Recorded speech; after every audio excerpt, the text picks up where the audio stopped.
Welcome to the LDN radio show, brought to you by the LDN Research Trust. I'm your host, Linda Elsiegood. I have an exciting lineup of guest speakers who are LDN experts in their field. We will be discussing low-dose Naltrexone and its many uses in autoimmune diseases, cancers, etc. You're invited to join us on air, asking your questions by calling in on the local rate phone numbers in the UK and the US, which can be found on ldnradio.org. Thank you for joining us. Our guest today is Dr. Scott Zashin, who's a rheumatologist from Dallas in Texas.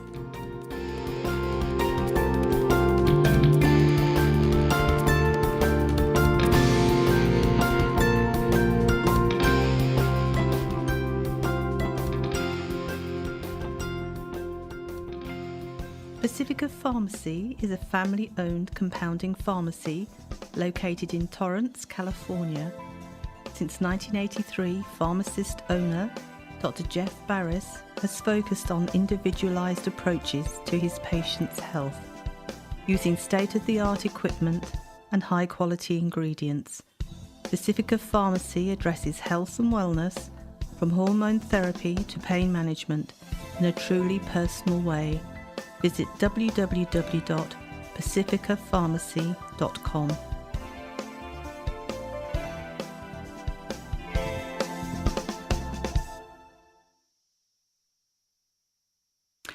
Thank you for joining us today, Dr. Scott Zashin. Thank you.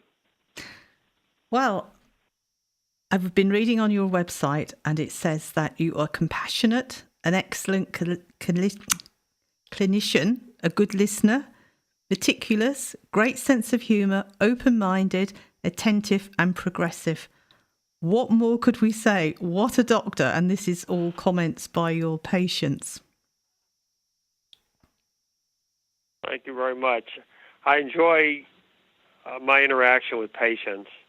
In fact, probably about 20 years ago, I realized I was seeing too many patients and to spend the time needed to get to know them and to give them the most appropriate care. So I did change my practice model where I'm seeing less patients to allow me to get to know them personally and also be more involved with their medical condition. Wow. How long do you give a patient, say, the first time you see them? I block off an hour and 15 minutes, an hour and 30 minutes for each new patient. Because many of them will come in with very complex medical histories, have seen a number of physicians, have not gotten the benefits that they hope to with seeing other doctors. So I see a lot of patients for second and third opinions. Of course, I always like to allow a little extra time because we do have a lot of traffic here in Dallas, so everybody's usually late a little bit, and so that doesn't mess up my schedule too much. But in general, I like to spend time learning about when their problems started and what their major issues are to help get the most out of the visit. Well, I think getting to know your patient is very important and very reassuring for the patient to know that you've listened and understand their symptoms rather than you just looking up and saying, yes, yes, yes. Next.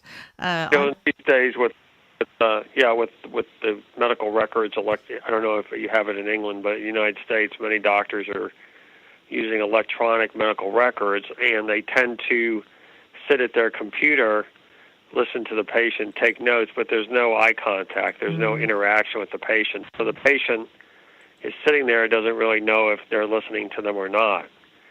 They may be saying things, but it's really unclear whether the doctor is hearing what they're saying. Yes. It would be really interesting, and on your website you have a list of conditions, all of which can be helped by LDN, different types of arthritis, ankylosing spondylitis, arthritis, fibromyalgia, gout, lupus, osteoarthritis, osteoporosis, polymyalgia rheumatica, sciatic arthritis, rheumatoid arthritis, scleroderma, and Sjogrens syndrome. I mean, that is quite some list. Are they typically the conditions that you treat? There's some conditions that I feel low-dose naltrexone is a primary treatment option for those types of conditions. There's some conditions where low-dose naltrexone I would consider a secondary treatment option. And what I mean by that is that the patients most likely should, if they're interested in low-dose naltrexone, they should also be on an alternative form of therapy that we know has clinical studies in large number of patients show that it has beneficial effects. So, for example, fibromyalgia is probably the most common condition I see, and the most common condition where I'll recommend the patient start low-dose naltrexone. Fibromyalgia can be seen by itself as a primary condition or as a secondary condition. Many patients with other autoimmune conditions such as rheumatoid arthritis, lupus, Sjogrens syndrome may also have what I call secondary fibromyalgia, where they have their primary problem and also have fibromyalgia. So getting back to fibromyalgia, fibromyalgia is basically a condition that typically doesn't damage the joints or damage the internal organs. If in fact it does not, but it can cause severe disability for the patient afflicted with it. So basically what we're trying to do in patients with fibromyalgia, and basically just to review, fibromyalgia patients classically will complain that they don't feel refreshed in the morning. They get non-restful sleep. They're tired. They hurt all over. And when you examine them, they have many what we call trigger points or tender points throughout the body. Typically, all their blood tests are normal. And so the goal of therapy for them is to try to get them sleeping better. We encourage aerobic exercise. That's very important in helping control their pain and fatigue. And then we use treatments such as low-dose naltrexone to help their pain. And I've been quite surprised that some of my patients who I treat with low-dose naltrexone who have fibromyalgia and have been through many of the FDA-approved treatments here in the United States and not gotten benefit, have gotten a significant benefit after being on low-dose naltrexone for a short time. So it's the number one condition that I see that I will recommend low-dose naltrexone. And in fact, if you look at the scientific literature, most of the clinical studies in the rheumatologic field deal with fibromyalgia. So it's certainly worthwhile for that.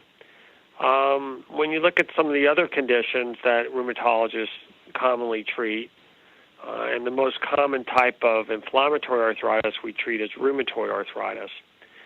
Low-dose naltrexone would be considered not a primary, most likely, but a secondary treatment. And what do I mean by that? Well, we know patients with rheumatoid arthritis, if they have moderate to severe disease, and how do we determine if they have moderate to severe versus mild disease?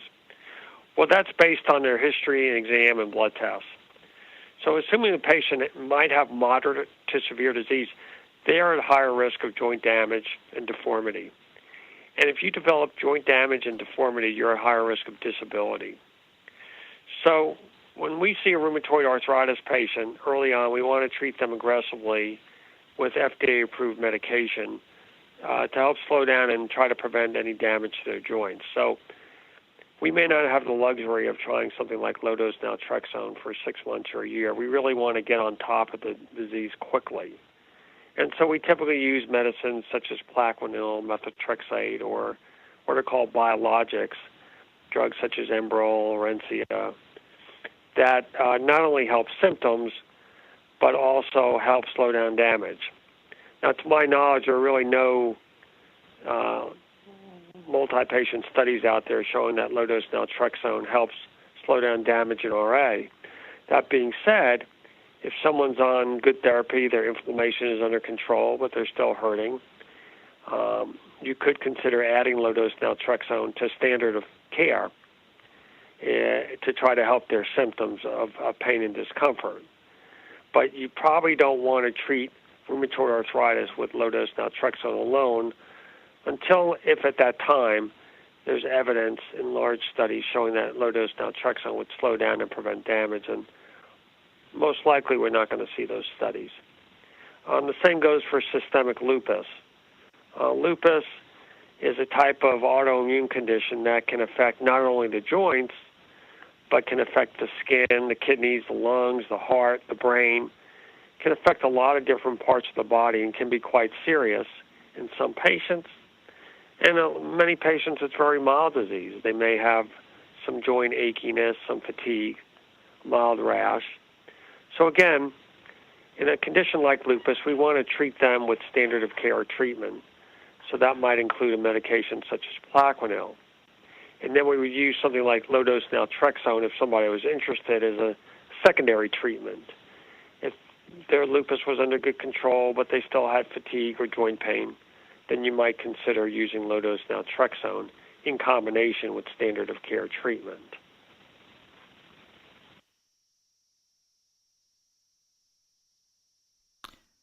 Have we lost you? I'm here. Can you hear me? I can now, yes. Okay. Did you hear my comment on lupus? Yes, I did. And then it went quiet. Okay. And then to go on to the other conditions that I treat, Sjogrens syndrome, probably a condition that's been underdiagnosed.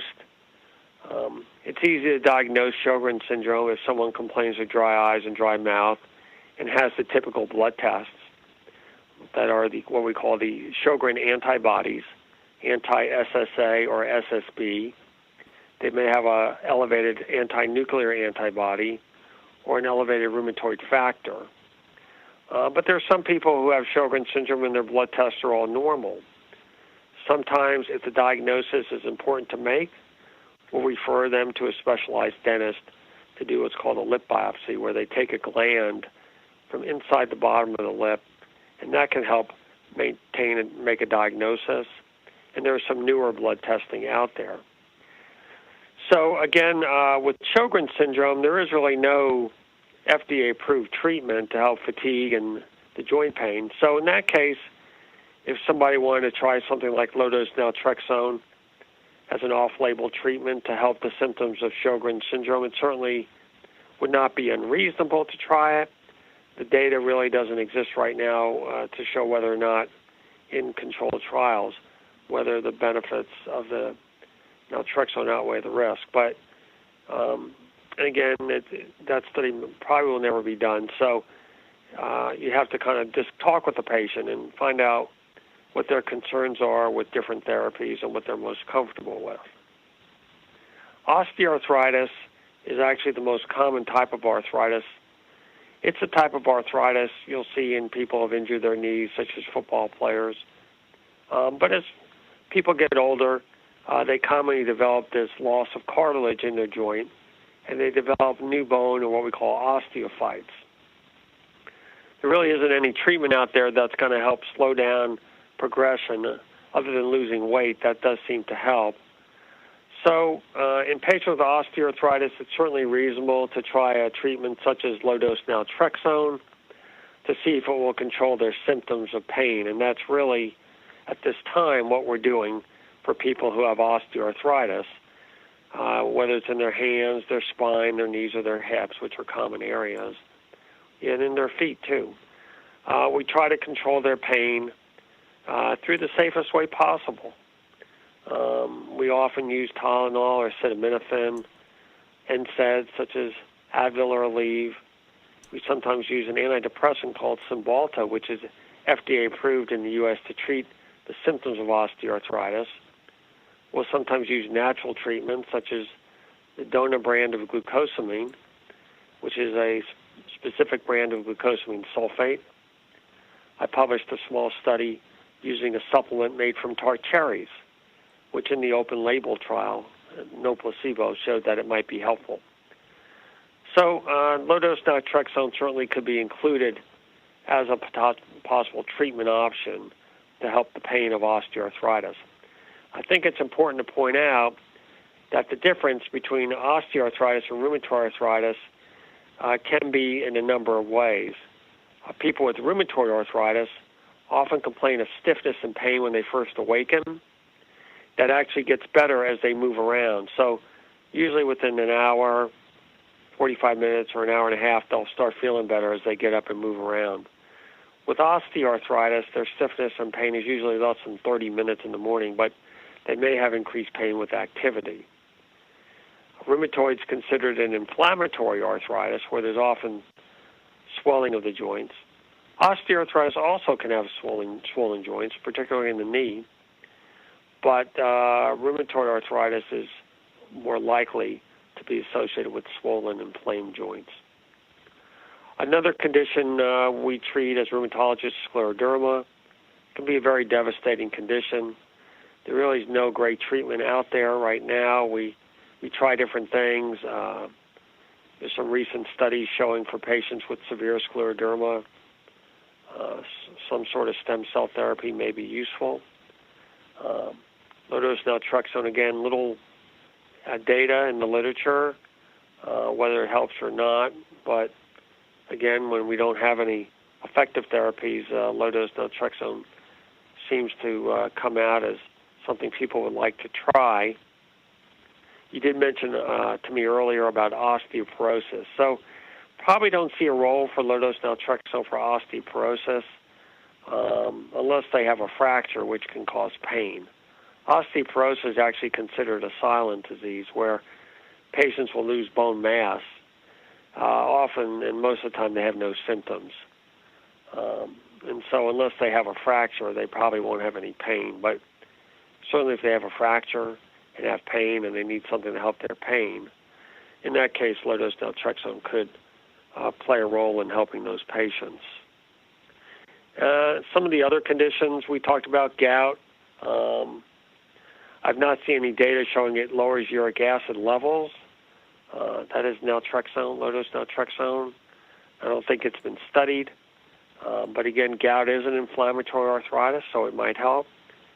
The goal of gout, if you have recurring attacks, is to lower that uric acid to a level low enough, and we use less than 6 as our metric, to try to prevent the attacks from occurring. And that can be through diet or medication. And finally, another type of arthritis I typically see is ankylosing spondylitis, and also an arthritis related to psoriasis. And again, the standard of care of those are more similar to rheumatoid, where there's certain FDA-approved medications that may help prevent damage and deformity. And then we use low-dose naltrexone as a secondary treatment when we're treating them the best way we can with the FDA-approved medications, and we use low-dose naltrexone to try to help do a little better than they're doing in terms of their symptoms. And that's pretty much a summary of the conditions I treat as a rheumatologist. Okay, well, we'll just have a break and we'll be back in just a moment. To listen to individual radio shows and interviews, go to www.mixcloud.com/LDNRT. I'll repeat that. It's www.mixcloud.com/LDNRT.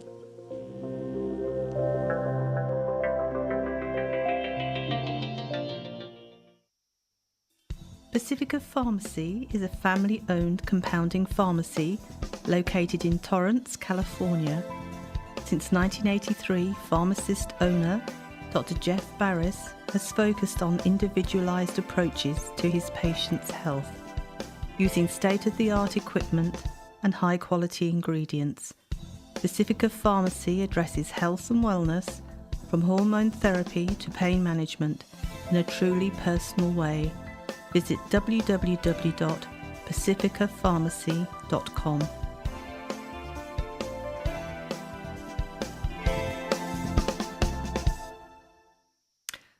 Welcome back. Thank you, Dr. Scott Zashin, for the introduction you gave us there to arthritis conditions where LDN could help. Before we go any further, could you explain your training and your background? Did you always know you wanted to be a rheumatologist as you were growing up? Or in fact, a doctor? Yes, so I was fortunate to realize that I was very interested in being a doctor when I was probably 15 or 16, which made things a little easier for me because I had a goal and of what I wanted to do. So I volunteered at my local hospital, working in the recovery room and operating room, and then I drove an ambulance in a nearby city before going off to college at Dartmouth College, which is in New Hampshire, and I was pre-med. One of the interesting things about Dartmouth College is that when I applied there, they told me I would only be taught by a full professor, and I was interested in the class, and lo and behold, it was taught by a graduate student. So I went down and met him, and I said, "Look, I want to take your class, but you're a graduate student." And he was very polite. He didn't get offended, and he convinced me to take his class. And I loved the class. I asked him if I could work in his laboratory, and so he gave me the opportunity to work in his lab in the summer.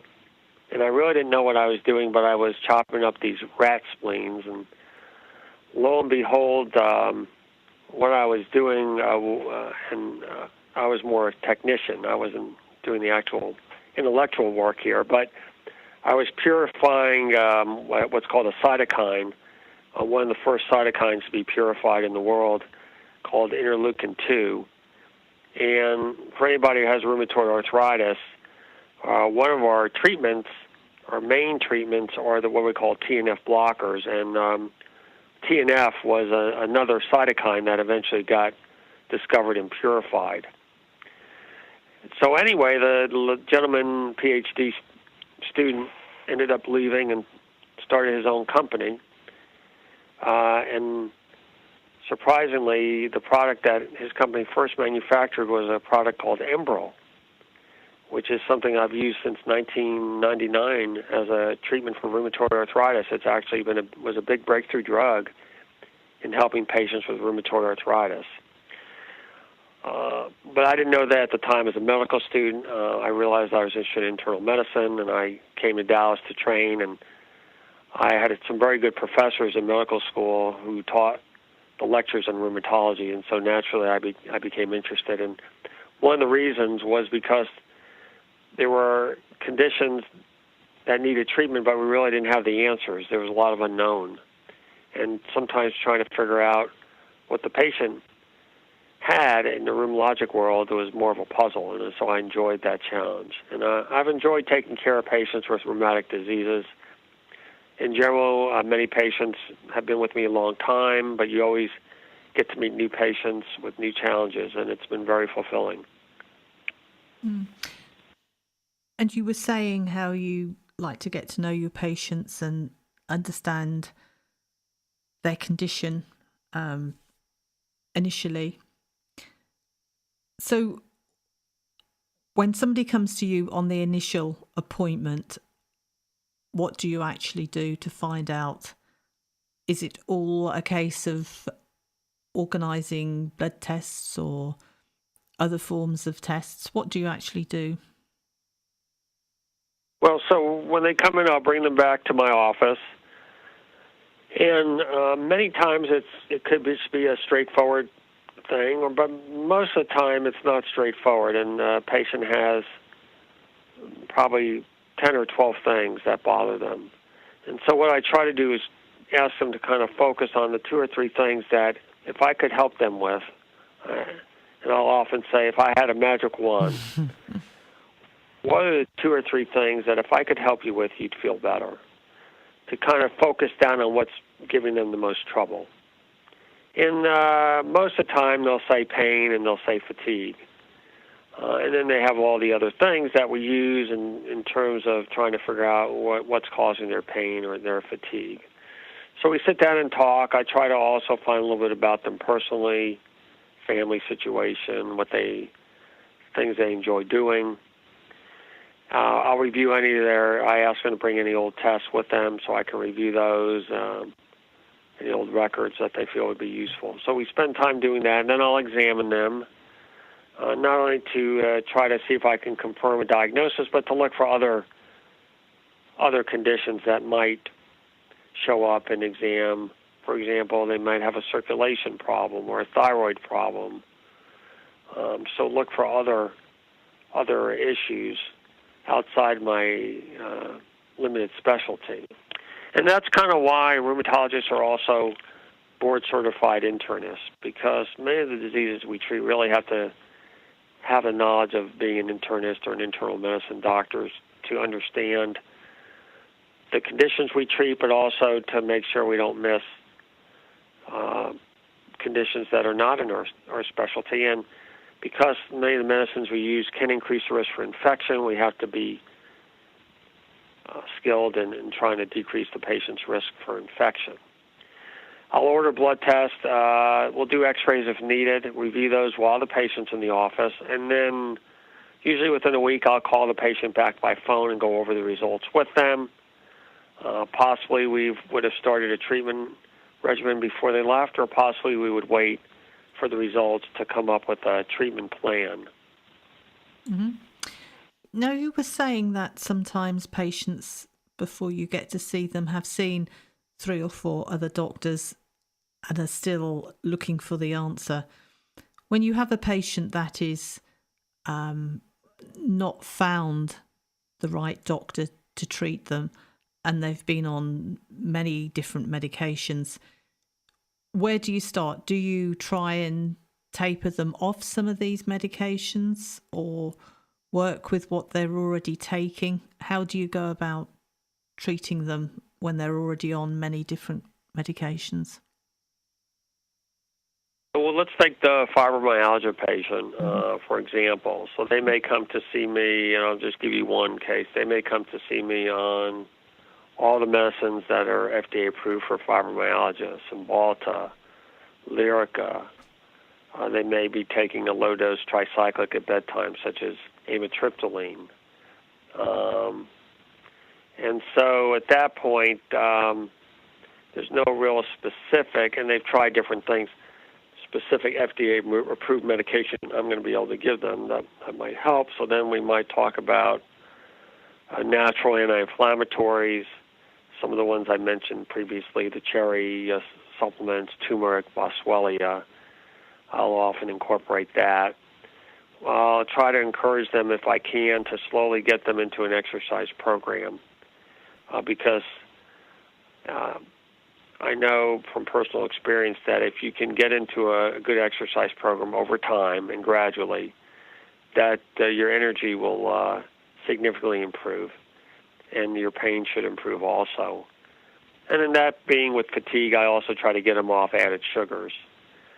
I often will ask them if they want to try getting off gluten or dairy, as those are some of the foods that, if there is a relationship, might have some benefit to helping with their pain and fatigue. Most people are not going to see a benefit with that, but some will, so it's worth a try if they're willing to give it a try. And then if they haven't tried low-dose naltrexone, I'll typically recommend that for them. If they come to me on narcotics, then I'll ask them that if they're interested in naltrexone, to go back to the doctor prescribing the narcotics to see if they can get off of it. And in those patients, I might push their naltrexone up a little quicker than I do in patients who have never been on narcotics, because those patients may need relief quicker, and while I have the luxury of more time, and patients who are doing okay but not great on their current treatment. Now, we all know when you've got fatigue, it's very difficult to exercise when you are so tired simply by just moving around the house or getting up to go to the toilet and feeling really fatigued afterwards. How do you incorporate exercise to patients who really are flat energy-wise, that they haven't got any? How can they exercise to then get the benefits of that exercise to feel less fatigued? It's a question that we're often asked, by the way.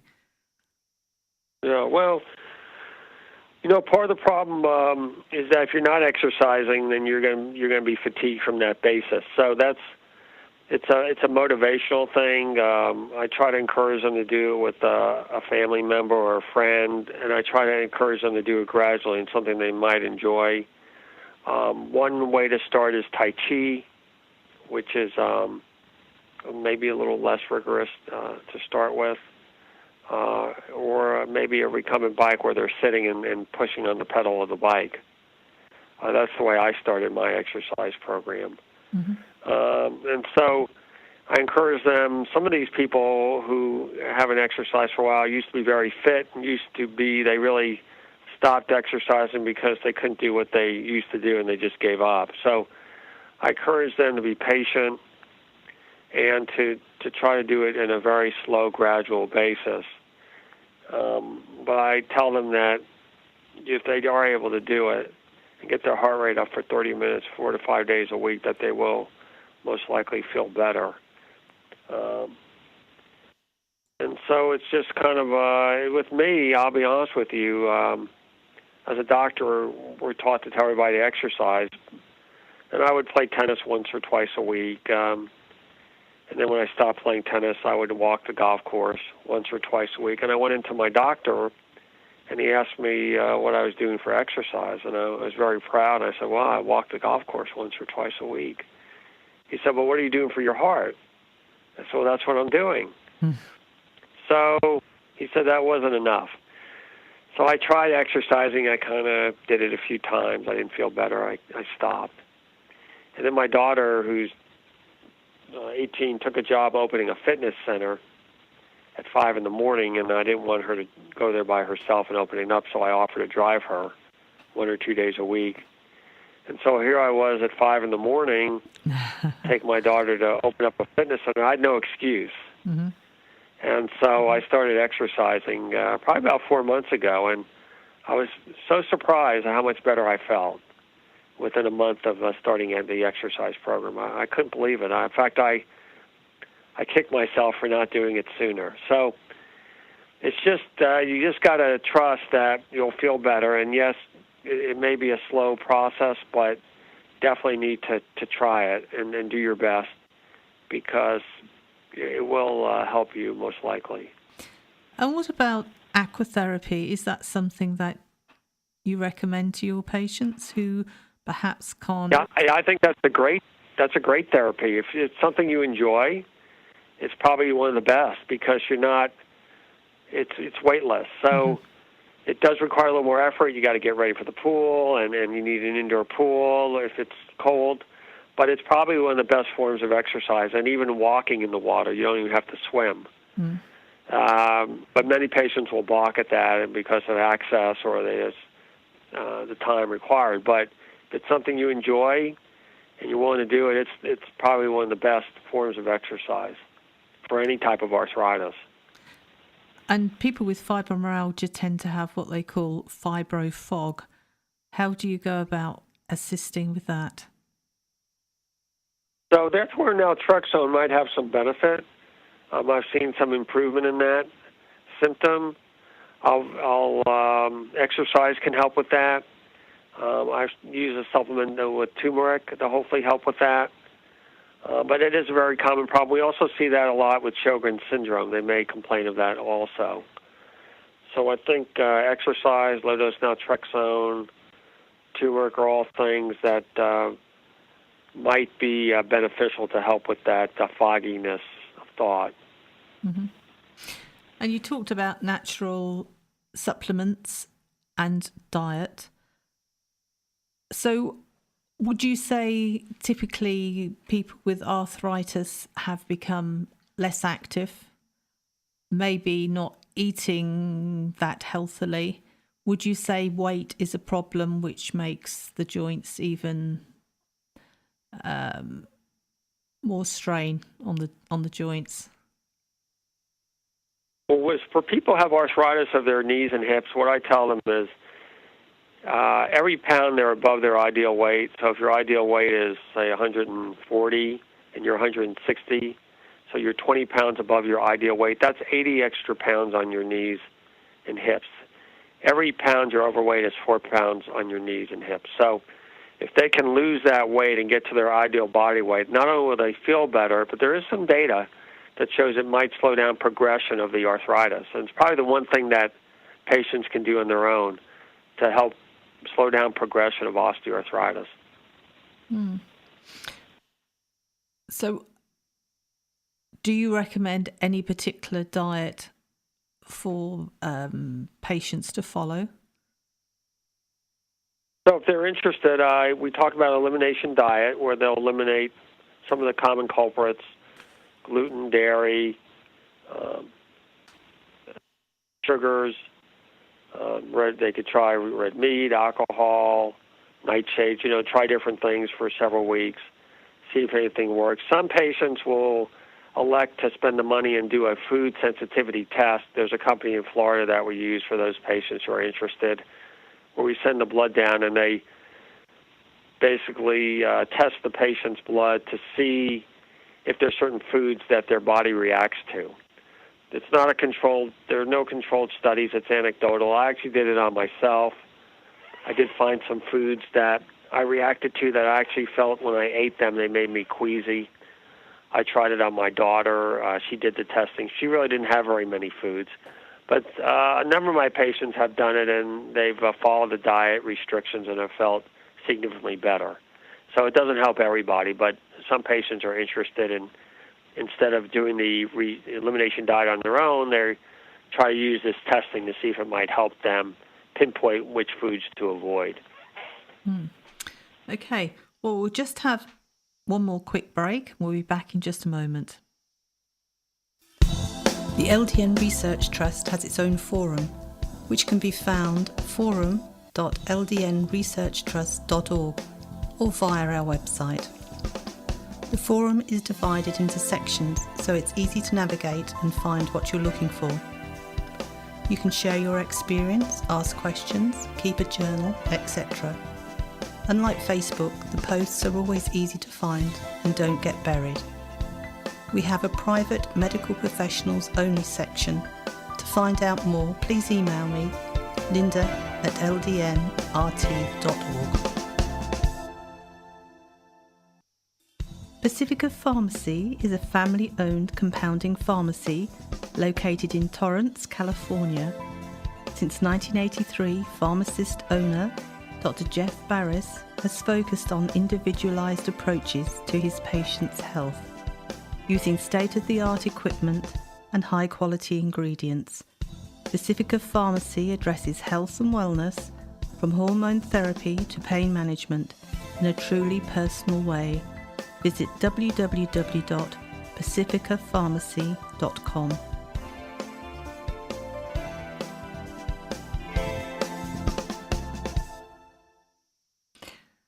Welcome back. We have a few questions now for you, if you wouldn't mind answering. We've just had a message from Alison, and she says that she has arthritis, which is non-autoimmune, and sarcoidosis. She says she's had it for 5 years and has been in constant pain with nagging lower back pain. What should she do to try and reduce the pain, because the pain is constant? So she has, just to review, she has a diagnosis of sarcoidosis, Yep. and that's for the audience, that's an inflammatory condition that often causes inflammation in the lungs, and that's quite common. But it can also cause pain in the bones, and you can actually get damage to the bones, and it can cause swollen joints. And then what was the other condition that she's afflicted with? Arthritis, non-autoimmune.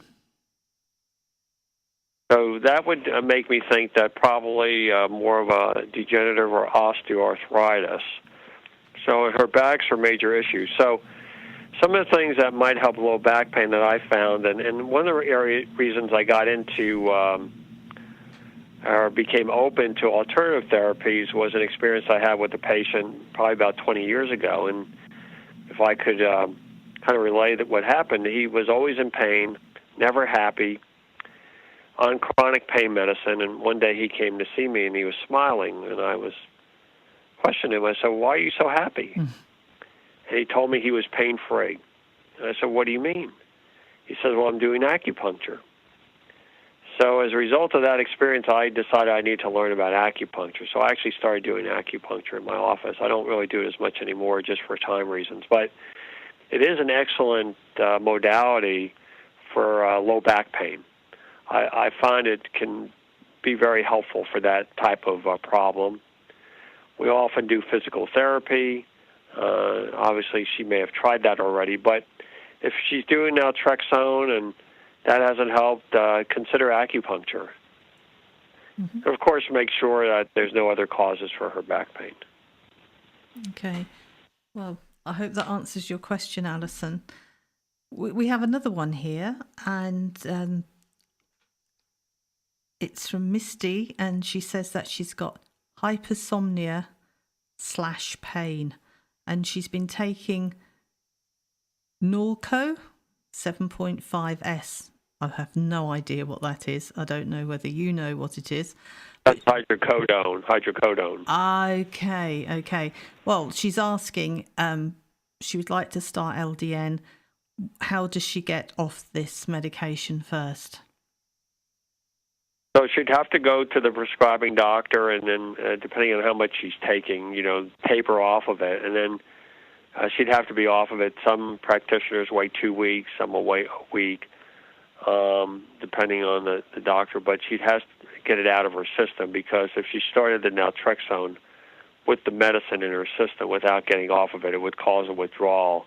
Basically, with narcotics, we don't want to stop it suddenly, because they can get withdrawal symptoms and make them feel very sick. So first talk to the doctor about getting off the narcotics if at all possible, and then after a period of time where it's completely out of her system, then she could consider trying the low-dose Naltrexone. Thank you. Got several questions here. We have another one where pain is an issue and weight gain. This lady has Hashimoto's, rheumatoid arthritis, fibromyalgia, chronic fatigue syndrome, weight gain, and chronic inflammation. She has a lot there. She wants to know if she should adjust her thyroid medication before starting LDN, or will she be able to adjust it as she goes along? She's read that LDN can actually lower your thyroid, or change your thyroid markers so you can lower your medication. I think she's a bit confused as to what she should do with her thyroid medication. Yes, so I would say I'm not sure I would make a preemptive change. I haven't had that situation yet in my practice, but I understand that it may decrease the requirements of thyroid replacement if you're on Naltrexone. So I think probably if it were my patient, I would probably just do close follow-up of their thyroid blood test. And I would probably, in that situation, go very slowly with the Naltrexone, possibly slower than I would usually ramp it up, to see how her thyroid functions are responding. And is that monitored by blood tests? Yes, blood tests, yes. Typically, we monitor what's called the TSH and the free T4. Okay. Well, there's your answer, and that was from Lisa. And we have a fibromyalgia question from Jessica. She says that she's been taking LDN for a couple of years, and it's taken the edge off her fibro pain, and she sleeps much better. She's now pregnant, and she's in the 34th week. and she's rather concerned about taking LDN in case she needs strong painkillers during the birth. What would your recommendation be for that? Well, that's a tough question.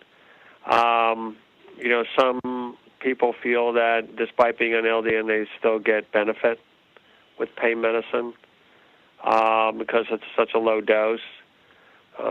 Some feel that they would not get as much benefit. We tend to, in my practice, I tell patients if they're going to need surgery or possibly need pain medicine, we stop the LDN probably 3 days before, at least 3 days before, in anticipation. And I guess I can't give her a definite answer to that. I would probably talk to her obstetrician gynecologist. Maybe there's a doctor who has a lot of expertise with LDN. You gave me names of some of the pain doctors, and I spoke with them about that situation. So I don't have a definite answer to give her. I think it's if she thinks she's going to need pain medicine and wants to ensure that it's going to be effective, then probably would need to be off the LDN. I guess it all depends on what type of delivery she's planning to have too. Okay, well, thank you. But you might want to get another opinion on that also, since that's kind of a case I don't have a lot of experience with at this time. Well, there are many doctors in infertility clinics that are using LDN, and one of our medical advisors, Dr. Phil Boyle, has been using LDN in his fertility clinic for many years, where people use LDN to get pregnant. They take it during pregnancy, breastfeeding, and you can find his presentations from previous conferences online. So they're really interesting to listen to. His experience is amazing. Yeah, thank you. We have another question from John, and he's rather concerned about his wife. She's got peripheral neuropathy, primary, chronic kidney disease, FSGS, gout, diabetes type 2, and varicose veins. He would like to know if you would consider in your practice of prescribing LDN for such a patient. Would it affect her chronic kidney disease? Well, that's also an interesting question. I haven't had the opportunity to treat anybody with chronic kidney disease and LDN, so I don't know the answer to that. I would tell you, just for peripheral neuropathy, I have used it a number of occasions to treat that symptom and that problem, and I've had benefit with that. So, kidney disease aside, I think it's a good treatment to try for peripheral neuropathy because the treatments out there are few and far between, and I've seen good results with it. In terms of the kidney disease she has, I really don't know the extent of it, so I would probably discuss it with her kidney specialist and get their thoughts on that. But as a treatment for neuropathy, I do like it. Mm-hmm. I mean, let's have a look at these other conditions here. Gout. Would you think LDN could help with gout? I know that's a condition that you treat. Again, for the pain. Mm-hmm. And I know we talked earlier about some people feeling it might lower uric acid. I don't have enough data to tell you that's the case. But again, to treat symptoms of pain and mild inflammation, it may be useful. And type 2 diabetes, what would you think to that? So that's where you want to focus on at this point. That's a serious condition, and so you want to focus on the diet and exercise as well as the standard of care until there's some good data showing that LDN will lower blood sugar. Mm-hmm. And I wouldn't think it would do anything for varicose veins, would you? Unless they're painful, no.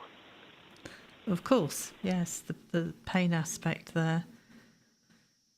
Well, this has been truly amazing. You've answered all these questions, shared your experience with us. Is there anything else? We've just got an extra 5 minutes here that you could give to people, your experience for conditions, arthritis-wise? I think when I started with this treatment of LDN, it's been several years, but it's probably in the last year and a half that in the beginning, it was patients would come to me and ask me to prescribe it for them, and which I did, but it's now I'm really finding it a very useful treatment option for a lot of my patients who there aren't really a lot of great treatment options. We're now trying to avoid narcotics in patients. Here in the United States, the government is frowned upon chronic use of narcotics. So before putting patients on narcotics, I always try to, if they need something to use LDN, because it isn't habit-forming or addictive, and it may obviate the need to have to go on narcotics, which have their own potential issues. And patients are very receptive to it. Everybody's different. Everybody's not going to tolerate it. I tend to use it in the morning, but patients who have been on in the past and taken it at night, if they prefer to take it in the evening, that's fine.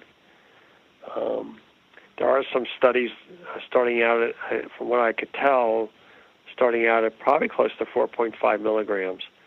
But I tend to, in my practice, start at a 0.5 and gradually work it up over 9 weeks, or at 1.5 and work it up over 3 weeks. And it's just been very useful for patients who have tried many other things and really haven't been able to get control of their symptoms. Have any of your patients reported to you any negative side effects? Well, some of the things I've seen, I've had a few patients where it made them wired, kind of revved them up a little bit, where they couldn't take it. Like any medication, some people had stomach issues. Some people had vivid dreams, but they were able to work through that and stay on it. Some had to take a very low dose, but it was effective for them, even at 1 milligram. When they went higher, they got side effects, but the 1 milligram worked. So, and then some people I've had at 4.5, and that wasn't effective, and I've gone a little bit higher. So I don't think there's a right single dose for everybody, and I think you just have to listen to the patient and be flexible. Mm. And what would you say from the patients that you've prescribed LDN for, the success rate has been? I would say, just look at my fibromyalgia patients, I would say 60 to 70%. And these are people who have tried a lot of other things. So I think that's excellent. Mm-hmm. And do your patients tend to stay on LDN? Or after a while, do they decide to stop? No, typically if it works for them, they stay on it. Mm-hmm. And we really don't have any long-term safety studies with low-dose naltrexone as far as I'm aware, so I do tell them that. The other thing I tell them is they might want to take a medical alert bracelet or something, so if they do need pain medicine and they can't give a medical history, the doctor may know that, okay, this person's on low-dose naltrexone, I may need to use some different type of pain relief than I typically use. So I do ask them to consider carrying that information around. And you were saying about stomach issues. Do you recommend your patients to take sublingual drops if they have stomach issues? I haven't done that, but I guess certainly that could be certainly a try. I assume the compounders here in the U.S., the ones I use, will make it in the sublingual drop. So I will certainly consider that if you think that you found that to be helpful. Yes, well, Dr. Jill Smith, when she did her Crohn's studies, found that the sublingual absorbs bypassing the stomach, and that then eliminated the stomach issues that some people were experiencing. And I think virtually any compounder in the US would be able to do that for you. And I know there are some pharmacists who make sublingual tablets that you dissolve under your tongue. It's quite interesting what these pharmacists can do with LDN in different forms. And of course, you can get cream as well. I hadn't actually asked, do you actually treat any children with juvenile arthritis? Yes, I usually start at age 16. Okay. As opposed to little kids. Mm-hmm. And have you? And I have put children. I have put some of those on low-dose Naltrexone. Yes. And the few that I have, I call one in particular. She couldn't tolerate it at all. She tried it, and I can't remember what her issue was. So I will offer it to them because I have seen it used in the past in children, and so I felt comfortable trying it on those patients. Mm-hmm. Now, if we have any listeners who are in your area in Dallas, do you only see patients who are close to you, or do you see patients from other states? Most of my patients come from the Texas area, although I have patients who come to see me from Alaska or California, even in Europe, will come to see me. Now, some of them they've been here in the past. Maybe they moved to Europe and then they come back and will see me. But some of them, very rarely you'll get somebody who has no connection and will come and visit me. And I enjoy seeing them. Just have to make sure they're flying in that I'm definitely going to be here. And how do people get hold of you? What's your web address? It's www.scottzashin, SCOTT, Z like in zebra, ASHIN, MD, medical doctor, MD.com. Wonderful. And thank you very much for being with us today. It's been amazing. Thank you, Linda.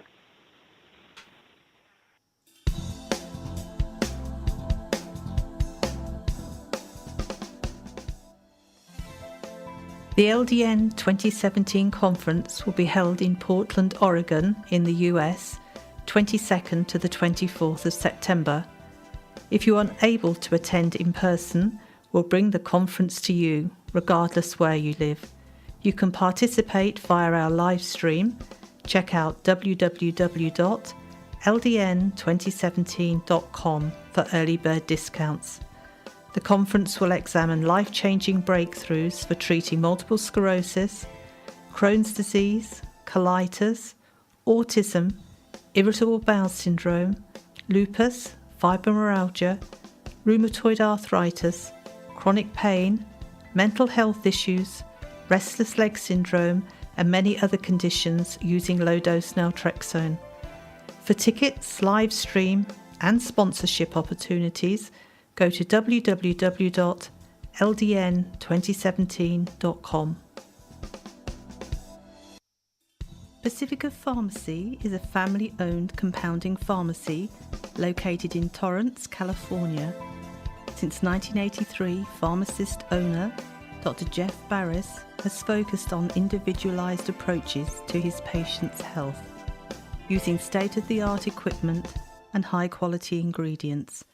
Pacifica Pharmacy addresses health and wellness, from hormone therapy to pain management, in a truly personal way. Visit www.pacificapharmacy.com.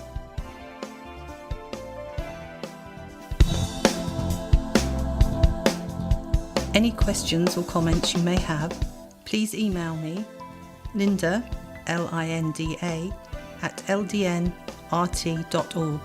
I look forward to hearing from you. Thank you for joining us today. We really appreciated your company. Until next time, stay safe and keep well.